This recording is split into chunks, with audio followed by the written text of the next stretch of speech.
Hello, dito naman tayo. Conversion naman to as decimal, 2%. And then, may sa whole numbers, tapos 2%. Yan, di ba? Yan, 0.1, 1%, 0.2, 0.2, 2%, hanggang yan siya.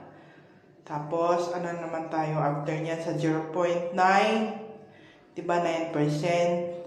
Meron pa to, ito. May 0.1, 10%. 0.2, 20% hanggang sa pababa yan, hanggang sa 0.9. Yan. 60%, 70, 90%. Dito tayo sa whole number. Ayan, di ba? 1. Whole number 1. 100%. Diba? Ito na ito.